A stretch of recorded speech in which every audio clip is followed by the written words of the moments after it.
ချ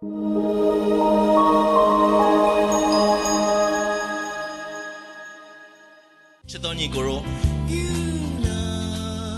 ဒီလောကကြီးကိုသင်မတော်ဆနဲ့ရောက်လာတာမဟုတ်ပါဘူးသင်ဒီလောကကြီးကိုရောက်လာတာသင်အတွက်ဘုရားခင်ကြီးမားသောအကြံစီရှိတယ်အာမင်ဒီနေရာကိုလည်းသင်ရောက်လာတာမတော်တဆနဲ့သင်ရောက်နေတာမဟုတ်ဘူးသင်အတွက်ဘုရားခင်သိစေခြင်းနဲ့အရာဘုရားခင်ကြားစေခြင်းနဲ့အရာဘုရားခင်ဖြစ်စေခြင်းနဲ့အရာရှိတယ်ဆိုတာကိုရှင်းစွာပြောပြလိုပါတယ်အထူးဖြင့်ဒီနေ့ကျွန်တော်ယုံကြည်သူအယောက်စီတိုင်းအသက်တာမှာအဓိကနားလည်စေခြင်းနဲ့အရာတစ်ခုရှိတယ်အတုနဲ့အစစ်ကဘာကွာလဲအတုနဲ့အစစ်ဘာကွာလဲ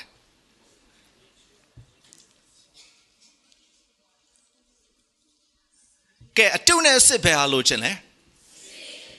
ဘယ်ဟာရချင်လဲသိကြရနော်ဒါပေမဲ့ခက်တာကတစ်ခါလေးအတုနဲ့အစစ်ကလုံးဝ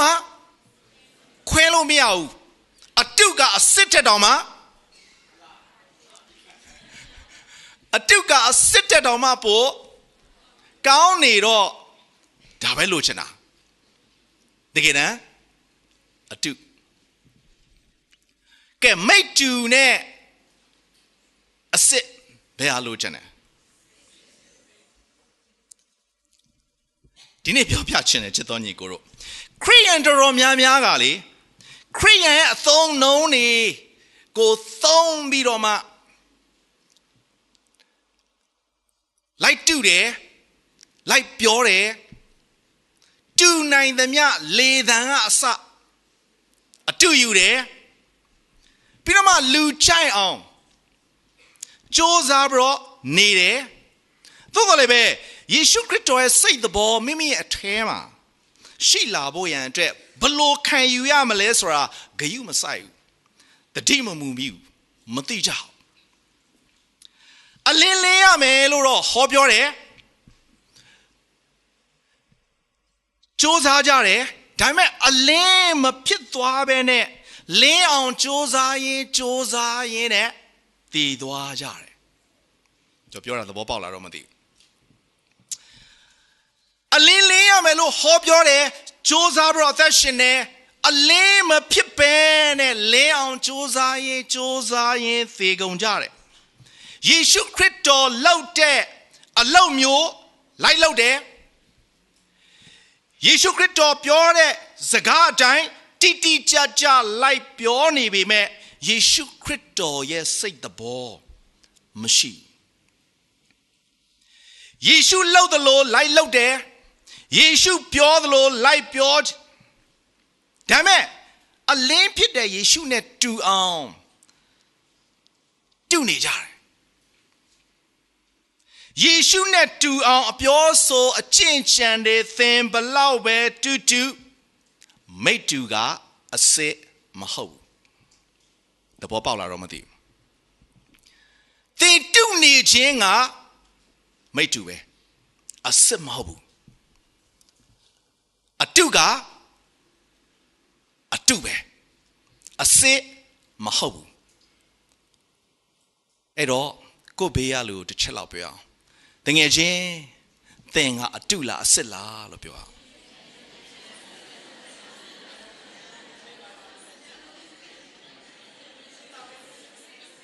တိတ်မကြီးနဲ့နော်ကိုကအတုဖြစ်နေတယ်ဆိုရင်တော့ဒီနေ့အသက်ရှင်ခြင်းအချိန်ကာလမှာတော့ပြန်ဆန်းစစ်ဖို့ဖြစ်တယ်ဒီဗိမာန်တော်ထဲမှာဖះကိုကိုးကွယ်ဖို့ကျွန်တော်လာတယ်ဒါပေမဲ့ကျွန်တော်ကအတုဖြစ်နေတယ်ဆိုရင်ဘုရားရှင်လက်ခံမယ်များထင်သလားဒီနေ့ခရစ်ယာန်အတုတွေအများကြီးရှိတယ်နော်အစစ်လိုဘာလိုပဲနော်ပြောလိုက်ရင်ဟာလေလုယာရလားသူများတွေတော့ကျဲသေးတယ် Praise the Lord ရတယ်ဒါတွေကခြေနေပြီခုနကကျွန်တော်ညီကို နော်မဲလ်ဘွန်းကျွန်ညီကမဲလ်ဘွန်းမှာပဲ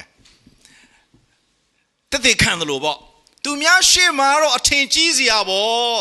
ဖះเจ้าအပြင်လဲရောက်ရောဒုံရင်ကဒုံရင်ပဲကိုရွာနာမည်ထိပြန်ပြီဒီနေ့သင်ကအတုလားအစ်စ်လားဒီနေ့ကိုသက်တာကိုအာမနာတန်ပြန်ပြီးတော့စမ်းစစ်ဖို့ရန်အတွက်ပြောပြခြင်းနဲ့ယေရှုပြောတဲ့စကားအတိုင်းတိတိကျကျလိုက်ပြောတယ်ယေရှုလုပ်တဲ့အလုပ်မျိုးကိုလည်းလိုက်လုပ်နေတဲ့အရာတွေအားလုံးကလုပ်ခြင်းဖြစ်တယ်ထပ်ပြောမယ်ယေရှုပြောတဲ့စကားအတိုင်းတိတိကျကျလိုက်ပြောတယ်ယေရှုလုပ်တဲ့အလုပ်မျိုးကိုလည်းလိုက်လုပ်နေတယ်အဲ့ဒါလုပ်တာဖြစ်တယ်ခရစ်တော်ရဲ့စကားအတိုင်းလိုက်ပြောတယ်ခရစ်တော်လိုက်လုပ်တဲ့အတိုင်းလိုက်လုပ်တယ်အဲ့ဒါခရိယန်အစစ်မဟုတ်ဘူးအဲ့ဒါလုပ်တဲ့ခရိယန်ဖြစ်တယ်အဲ့တော့ကိုအသက်တာကိုအာမနာပြန်ဆန်းစစ်အောင်ကျွန်တော်ကလုပ်တဲ့ခရိယန်လားလိုက်ပြောလို့ရတယ်နော်လိုက်တူလို့ရတယ်နော်ကျွန်တော်တစ်ခေါက်ပြောဘူးတယ်မမိကြလာတော့မသိဘူးကျွန်တော်ငယ်ချင်းစိန်ဘူးမှရှိတယ်သူကဘာလုပ်လဲဆိုတော့တရိษံတွေရှိုးပြတဲ့အခါမှာသူကတရိษံတွေကိုသင်ပေးရတဲ့အရာသူကသာလိကာတို့မြောက်တို့အခြားတရိษံတွေကိုသင်ပေးနဲ့သူ့စကားကိုနားလည်လာတယ်လေသူပြောရင်ဒီလိုလှုပ်စင်ဒီလိုလှုပ်ပေါ့ဒီနေ့တော့သာလိကာကိုသူသင်ထားပေးတယ်ပြီးတော့သူပြရတဲ့ရှိုးကမနဲ့ဘိုင်းအဲ့တော့သာလိကာကိုသူဘာသင်ပေးထားတယ်လဲဆိုတော့ဝင်လာတဲ့သူကိုသူကအပေါက်ဝမှာဟိုတင်းလေထားတယ် Good morning သူကသင်ထားပေးတယ်သာလိကာအလွတ်ရနေပြီလေဝင်လာတဲ့သူတိုင်းရှိုးကိုလာကြည့်တဲ့သူတိုင်းသူကနှုတ်ဆက်တယ် Good morning ပေါ့ဒီနေ့တော့အဲ့သာလိကာလွတ်သွားတော့ခြုံထဲကိုရောက်သွားတာပေါ့ဒီနေ့တော့သူကအပေါ့သွားတဲ့ခြုံထဲသွားတိုးတာပေါ့အဲ့မှာသာလိကာလေခြုံထဲမှာဟောငယ်တော့ထပြန်ပြီးတော့မှ Good morning တဲ့အဲ့ချိန်ကမွန်လွယ်ပိုင်းဖြစ်နေတယ်ဒါပေမဲ့သူသင်ထားပေးတာမနဲ့မိုးလင်းထဲမှာလူတွေဝင် Good morning ဒါပေမဲ့အဲ့ဒီချိန်ကမွန်လွယ်ပိုင်းဖြစ်နေတယ်ဒါပေမဲ့သာလိကာကဘာပြောလဲ Good morning တဲ့ဟုတ်လားဒီနေ့အတုတွေကလေ Good morning ဘလောက်ပဲပြောအတုပဲအဲ့တော့ဒီနေ့ဘာပြောချင်လဲဆိုတော့ဒီနေ့သခင်ယေရှုခရစ်တော်ကိုယထားတဲ့သူအယောက်စီတိုင်းရဲ့အသက်တာမှာမိမိအထဲမှာခရစ်တော်ကိုယထားတဲ့အတွက်ကြောင့်ခရစ်တော်ဖြစ်စေတဲ့အသက်တာရှိလာတဲ့အခါမှာတဲ့မိမိမရောက်ဘူးတဲ့နေရဒေသကိုစေလွတ်ခြင်းခံရရင်လဲသူကဖြစ်နေတာပဲဒါပြောမယ်နော်အဲ့နေသာကိုသူမရောက်ဘူးဒါပေမဲ့ခရစ်တော်ကိုသူယထားတဲ့အခါမှာမိမိမရောက်ဘူးတဲ့နေရဒေသသို့စေလွတ်ခြင်းခံနေရရင်လဲဖြစ်တယ်မိမိမလုပ်တတ်တဲ့အလုပ်စေခိုင်းခြင်းခံရရင်လဲဖြစ်တယ်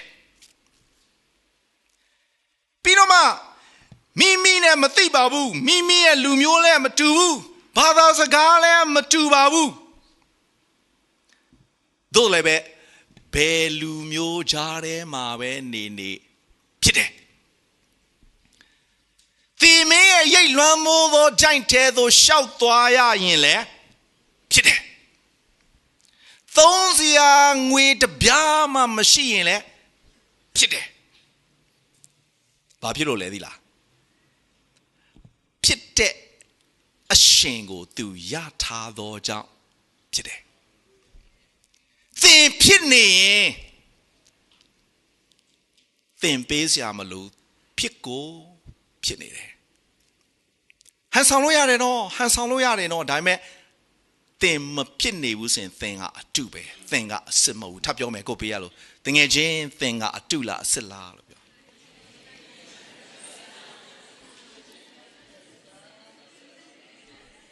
ဒီနေ့ကျွန်တော်တို့ထဲမှာဖြစ်စေခြင်းနဲ့အရှင်ယေရှုခရစ်တော်ရှိတယ် ဒီနေ့ကျွန်တော်နိုင်မဖြစ်နိုင်တာမရှိနိုင်တာမလုံနိုင်တာဘယ်တော့မှမရှိဘူးအဲ့ဒီဖြစ်နေတဲ့အရှင်ကိုသင်ရရှိလို့ကတော့ပြောပြချင်တယ်အဲ့တော့ဒီနေ့နှုတ်ကပတ်တော်ဘာဝေမျှပေးချင်တယ်လဲဆိုတော့ဒီလာမယ့်ဒီဇင်ဘာလ3 4 5ရက်ကျွန်တော် crusade 18ကြိမ်မြောက်ကျွန်တော်လုပ်ကြတော့မှာဖြစ်တယ်အဲ့တော့ crusade နဲ့ပတ်သက်ပြီးတော့မှဒီနေ့အသင်းသူသင်သားရောက်စတိုင်းကိုတွန်းအားပေးချင်တယ်ဒီနေ့နှုတ်ကပတ်တော်အားဖြင့်ပေတရုရဲ့သက်တာကိုကျွန်တော်ကြည့်တဲ့အခါမှာပေတရုကခေါင်းဆောင်နိုင်တဲ့အရေးချင်းရှိတဲ့သူဖြစ်တယ်ပြီးတော့မှပေတရုကသခင်ခရစ်တော်ကိုအမတန်နဲ့နဲတဲ့ဥပမာတွေရဲ့အဓိပ္ပာယ်ကိုသူသိချင်တဲ့အခါမှာမေ့တတ်တဲ့သူတဲ့ဖြစ်တယ်ပြီးတော့မှပေတရုရဲ့အသက်တာမှာဖျားခင်နဲ့ယဉ်နီးအကျွမ်းဝင်ခြင်းရှိတယ်ထာဝရအသက်နဲ့ရှင်တဲ့စကားကကိုတော်၌တည်တယ်တဲ့ကိုတော်ကအသက်ရှင်သောဖျားခင်သားတော်ဖြစ်တယ်လို့ပြောတဲ့သူကလည်းပေတရုပဲဖြစ်တယ်တေချာအယုံစိုက်ပြီးတော့နားထောင်စေခြင်းနဲ့ပြီးတော့မှသခင်ယေရှုခရစ်တော်ကိုယ်တိုင်သူ့ကိုဂတိပေးတဲ့စကားရှိတယ်သင်သည်ပေတရုဖြစ်တယ်ဤကြောက်ပေါ်မှာငါအသင်းကိုငါတီဆောက်မယ်လို့ပြောခြင်းခံရတဲ့သူလဲဘယ်သူလဲပေတရုပဲဖြစ်တယ်ပြီးတော့မှတပည့်တော်12ယောက်ထဲမှာယူဒရှကရုတ်ကပယ်ထုတ်ခြင်းခံရပြီးနောက်တစ်ယောက်ပြန်ပြီးတော့မှအဲ့ဒီယူဒရှကရုတ်စာပြန်လဲရွေးကောက်ဖို့ရန်အတွက်အချံပေးတဲ့သူကလည်းပေတရုပဲဖြစ်တယ်ကျွန်တော်ပြောချင်တဲ့အရာရှိတယ်ပြီးတော့မှပင်တေကုတ်တေပွဲနေ့မှာနော်တမန်တော်ဝတ္ထုအခန်းကြီးနှစ်အငယ်14လောက်နဲ့ကျွန်တော်စဖတ်ကြည့်ရင်ကျွန်တော်တွေ့ရပါလိမ့်မယ်နှုတ်ကပတ်တော်ကိုရဲရဲရင်းရင်းနဲ့ဟောပြောတဲ့အခါမှာသန့်ရှင်းသောဝိညာဉ်တော်ဆင်းသက်လာတဲ့အခါအဲ့ဒီရဲရဲရင်းရင်းပြောတဲ့သူကလည်းပေတရုပဲဖြစ်တယ်ပြီးတော့မှအာနနိနဲ့ရှဖိရိငွေကိုလက်စားပြီးတော့မှယူသုံးမိတဲ့အခါမှာရဲရဲရင်ရင်အပြစ်တင်ပြီးတော့မှဒါဖယားကိုမုတ်တာသုံးတယ်သန့်ရှင်းသောဝိညာဉ်တော်မှာမုတ်တာသုံးတယ်ဆိုတာရဲရဲရင်ပြောတဲ့သူကလည်းပေတရုပဲဖြစ်တယ်ပြီးတော့မှအဲနေလက်ချေသေးနေတယ်ဒေါကသေးနေပြီးပြန်ရှင်ပေးတဲ့သူကလည်းပေတရုပဲဖြစ်တယ်ပြီးတော့မှကောနေလိကတပါးမျိုးသားဖြစ်တယ်ကောနေလိကတပါးမျိုးသားဖြစ်တော်လဲပဲခရိယန်တွေအဖွဲ့အစည်းထဲမှာပါဝင်နိုင်ဖို့ရန်အတွက်ပြောတဲ့သူအဆိုတင်သင်းတဲ့သူကလည်းပေတရုပဲဖြစ်တယ်အဲ့တော့ဒီနေ့ကျွန်တော်ဗာပြောချင်လဲဆိုတော့ဒီလိုမျိုးထူးချွန်ပြီးတော့မှခေါင်းဆောင်နိုင်တဲ့အရေးချင်းနဲ့ပြည့်ဝတဲ့လူတစ်ယောက်ရဲရဲရင်ရင်ပြောဆိုရဲတဲ့ပုဂ္ဂိုလ်တူရှိလာဖို့ရန်အတွက်အဲ့ဒီပေတရုကိုခရစ်တော်ထံကိုဘယ်သူခေါ်လာလဲအဲ့ဒီပေတရုကိုကိုရောထံကိုခေါ်လာတဲ့သူကဘယ်သူလဲသိလားဘယ်သူလဲငိမ့်ဘယ်သူလဲအန်ဒရေကပေတရုရဲ့ညီဖြစ်တယ်အဲ့တော့နေ့ခရုစေးရောက်လာပြီအဲ့တော့ဒီနေ့ဘာဝင်မြပေးခြင်းလဲဆိုတော့ခေါ်ပင့်ခြင်းနဲ့ခေါ်ခြင်းနဲ့ပတ်သက်တဲ့နှုတ်ကပတ်တော်ဝင်မြပေးခြင်းတို့ဖြစ်တယ်အဲ့လိုမျိုးထူးချွန်ပြောင်မြောက်တဲ့ပေတရုလိုပုဂ္ဂိုလ်တယောက်ဖခင်အကြီးအကျယ်ခရစ်တော်အကြီးအကျယ်အသုံးပြုခြင်းခံရတဲ့သူတယောက်ကိုခေါ်ဆောင်လာပေးတဲ့သူကဘယ်သူတော့အန်ဒရေဖြစ်တယ်အန်ဒရေရဲ့အကိုကပေတရုဖြစ်တယ်ဒီနေ့အန်ဒရေကဘက်ဇဲဒမြို့သားဖြစ်တယ်ဂါလိလဲနယ်ကဖြစ်တယ်ပြီးတော့မှကျွန်တော်တို့ဘာတွေ့ရလဲဆိုရင်အန်ဒရေက နှစ်ချင်းဆရာယောဟန်ရဲ့တပည့်ဖြစ်ခဲ့တယ်ပြီးတော့မှသမန်ကျမ်းစာတအုပ်လုံးကိုကျွန်တော်တို့ကြည့်လိုက်ခရစ်ဝင်၄ချမ်းရှိတယ်အဲ့ဒီခရစ်ဝင်၄ချမ်းထဲမှာအန်ဒရေအကြောင်းကိုရေးထားတာလေ3ချိန်လောက်ပဲကျွန်တော်တို့တွေ့ရတယ်3ခါလောက်ပဲကျွန်တော်တို့တွေ့ရတယ်နည်းနည်းလေးပဲရေးထားတယ်ဒါပေမဲ့အဲ့ဒီမှတ်တမ်းတင်ထားတဲ့ရေးသားထားတဲ့အကြောင်းအရာ3ချိန်စလုံးကိုကျွန်တော်တို့ဖတ်ကြည့်တဲ့အခါမှာကိုရောထံကိုခေါ်ဆောင်လာတာကြီးပဲနံပါတ်1ကျွန်တော်ဗာတွေ့ရလဲဆိုပေတရုကိုခရစ်တော်ထံသို့ခေါ်ဆောင်လာပေးတဲ့သူဖြစ်တယ်ဒုတိယလူ9000ကိုမုတ်9လုံးနဲ့9နှကောင်ကျွေးဖို့ရန်အတွက်ခလေးလေးကိုခရစ်တော်ထံသို့ခေါ်ဆောင်လာပေးတဲ့သူတဲ့အန်ဒရီပဲဖြစ်တယ်ဟေလသလူမျိုးတွေတပါးမျိုးသားဖြစ်တယ်ခရစ်တော်ထံကိုခေါ်ဆောင်လာပေးတဲ့သူလည်းအန်ဒရီပဲဖြစ်တယ်အဲ့တော့ဒီနေ့အဲ့ဒီနှုတ်ကပတ်တော်အပြင်ဖတ်မှတ်ဦးဆုံးဝေမျှပေးချင်တာဖြစ်တယ်ဒါဆိုရင်ယောဟန်ခန်းကြီး1ကိုနည်းနည်းကျွန်တော်တို့ဖွင့်စေချင်တယ်ယောဟန်ခန်းကြီး1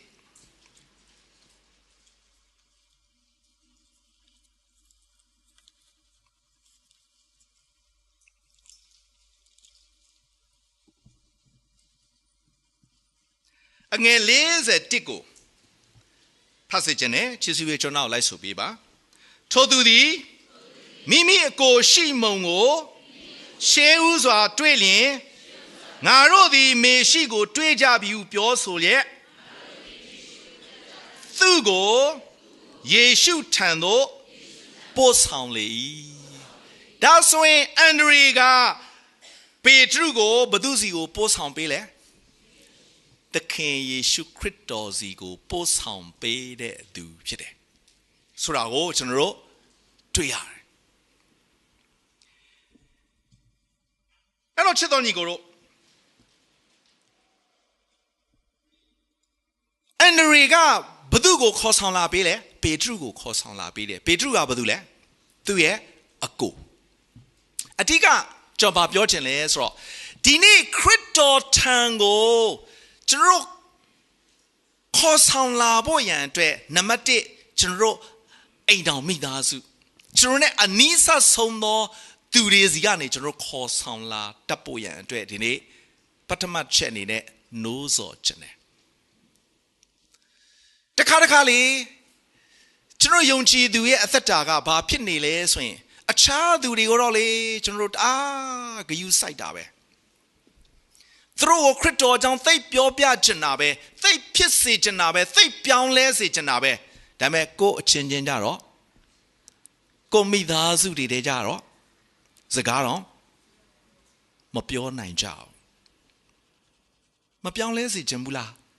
တခါကိုယ့်ရဲ့မိသားစုတွေကအတုဖြစ်တာတွေအများကြီးရှိသေးတယ်နော်ကျွန်တော်ပြောချင်တဲ့အရာနော်ကိုမိသားစုကမပြောင်းလဲသေးဘူးဒါပေမဲ့အခြားလူတွေကိုတော့လေရေးလဲအားစိုက်တာအိမ်ပြန်ရောက်ရင်စကားမပြောနိုင်ခွင့်မလွတ်နိုင်ဘူးဒီနေ့အန်ဒရီကသူ့ရဲ့အကိုသူသိတယ်နော်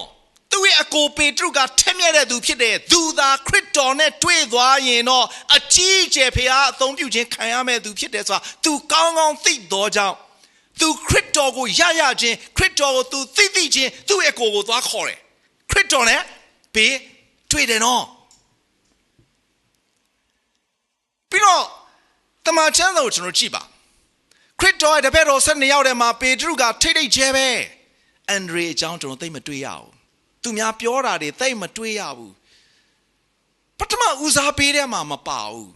သူခေါ်လာပေးတဲ့သူ့ရဲ့အကိုပေတရုကြတော့အကြီးကျယ်ဖခင်ရှင်သုံးတယ်သူကြတော့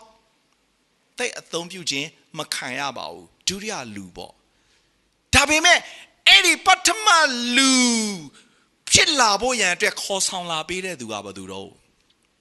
အန်ဒရီအဲ့တော့ဒီနေ့ချစ်တော်ညီကိုတို့ခရုစိတ်နီးလာပါပြီကျွန်တော်အစည်းအဝေးတွေလုပ်ကြတယ်မိသားရတီးတီးရဘယ်နှယောက်ခေါ်ဆောင်လာကြမယ်ကောင်းပါတယ်ဒါပေမဲ့ဒီနေ့အသင်းတော်မှာရှိတဲ့အသင်းသူသင်းသားတွေအများကြီးရှိတယ်ကျွန်တော်တို့ကဘယ်နှယောက်ခေါ်လာမလဲ သူများခေါ်လာတယ်ကောင်းပါတယ်ကျွန်တော်တို့ရောတနှစ်လာလဲမပါဘူးနှစ်လာလဲခေါ်လာတဲ့အထက်မှာမပါသေးဘူးဆိုရင်ဒီနေ့ကိုသက်တာကိုဆန်းစစ်လာဒီနေ့သင်ကအတူလာစစ်လာ